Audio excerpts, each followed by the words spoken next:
D'accord. Je suis Fabrice Croiseau, CEO de Intech. Intech qui est une filiale de la Poste luxembourgeoise, de Poste Luxembourg. Et notre métier, c'est le développement spécifique, le développement d'applications, le conseil et l'expertise en technologie de l'information. D'où vous est venue l'idée de créer Whoop? Alors, la raison pour laquelle nous avons créé Whoop, on avait vraiment envie de créer ici un événement à Luxembourg qui soit différent de ce qu'on peut rencontrer, qui donne l'occasion aux participants de rencontrer des gens différents qui viennent de l'extérieur des frontières et aussi avec un angle décalé par rapport au sujet de la technologie et pas forcément dans une approche très mainstream de dire la technologie c'est génial, c'est la révolution, ça va apporter le bien à tout le monde et ça va révolutionner positivement tout le monde. Et c'était plus avec des angles un peu décalés et sur un format aussi original et innovant, ce format soit de battle, soit de ce format où plusieurs intervenants en même temps parlent sur le même sujet. L'idée de ce format, c'est de pousser les gens à réfléchir, de pousser les participants à se faire leur propre opinion à propos des sujets évoqués et pas de repartir avec 100% de l'avis de la personne qui a expliqué son point de vue. Quelles sont les thématiques traitées aujourd'hui et pourquoi est-ce qu'elles sont intéressantes? D'accord. Donc le thème central, c'est la liberté à l'heure du numérique. Pourquoi la liberté? Parce qu'on s'aperçoit que la technologie numérique peut soit rendre très libre, soit aliéner. Et deux exemples très concrets. En Chine, on a parlé toute la journée des utilisations que le pouvoir chinois pouvait faire des technologies. C'est, alors sans peut-être aller jusqu'à couper les libertés, mais au moins contrôler très fortement ce que font les citoyens pour les empêcher de faire ce que le gouvernement ne veut pas.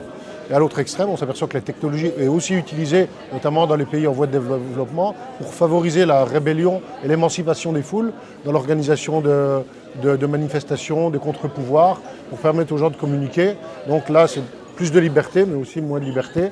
Et l'idée, c'est de se questionner aussi, parce que si finalement tout ça ce qui va rester, c'est ce que l'on va en faire, et de permettre à chacun de se questionner et de se positionner par rapport à ça. C'est vrai que comme moi je baigne dans ces thèmes-là, je connaissais pas mal de choses. Ce que j'ai préféré, ce que je retiendrai en premier, en tout cas, c'est l'intervention de, alors je ne sais plus le nom de la personne, à propos de la souveraineté européenne en fait. Ah oui, et Gilles Moïse, ouais, de que Gilles j'ai Moïse, interviewé. voilà.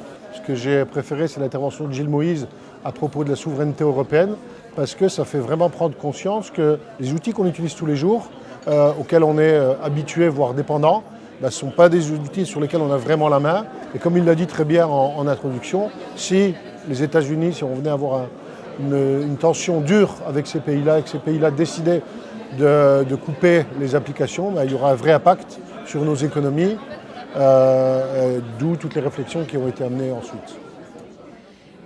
Alors pourquoi faire la première édition de Whoop maintenant? Qu'est-ce qui se joue finalement?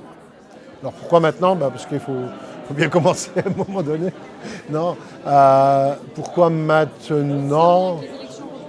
Non, même pas. Non. L'idée de Whoop a germé depuis déjà quelques années dans nos esprits. On a commencé par faire des conférences internes et je me suis aperçu que les collaborateurs étaient vraiment très très motivés et eux-mêmes participaient en fait pour faire des speeches, alors plutôt techniques parce que c'est notre métier, mais je me suis aperçu que ça intéressait beaucoup de monde. Et puis l'idée du maintenant, c'est parce qu'à un moment donné, il faut se lancer. On a décidé de nous lancer maintenant. On aurait pu le faire fin d'année dernière, mais la préparation, il y a quand même beaucoup de préparation, il y a beaucoup de travail. Et donc tout ça a fait que ça éclot maintenant. Et on va essayer, d'ailleurs, on s'aperçoit que la période de mi-mars, fin mars est plutôt bonne. Et donc on va probablement réitérer ça à cette même période l'année prochaine. Alors d'où vient l'idée du format de battle? Alors le format de battle, c'est justement, comme je l'ai dit un tout petit peu avant, pour faire en sorte que les gens du public entendent des points de vue dissonants à propos du même sujet pour réfléchir. Parce que comme les intervenants sont excellents, sur des sujets qui ne sont pas maîtrisés par tout le monde, la probabilité que ce que j'entende, je reparte avec l'avis de la personne, elle est quand même très élevée. Si j'entends des avis différents, je vais pouvoir moi-même faire mon propre avis beaucoup plus facilement. On va finir avec une petite interview un peu rigolote qui s'appelle comme les interviews Combini. Donc c'est-à-dire que je vais vous donner deux mots et vous choisissez un des mots sans expliquer pourquoi. Noir ou blanc, blanc. Soleil ou lune, lune. Juste le mot et rien? Oui, ok, c'est parti. Alors, intelligence artificielle ou intelligence humaine? Intelligence humaine. Silicon Valley ou Silicon Sentier? Silicon Valley.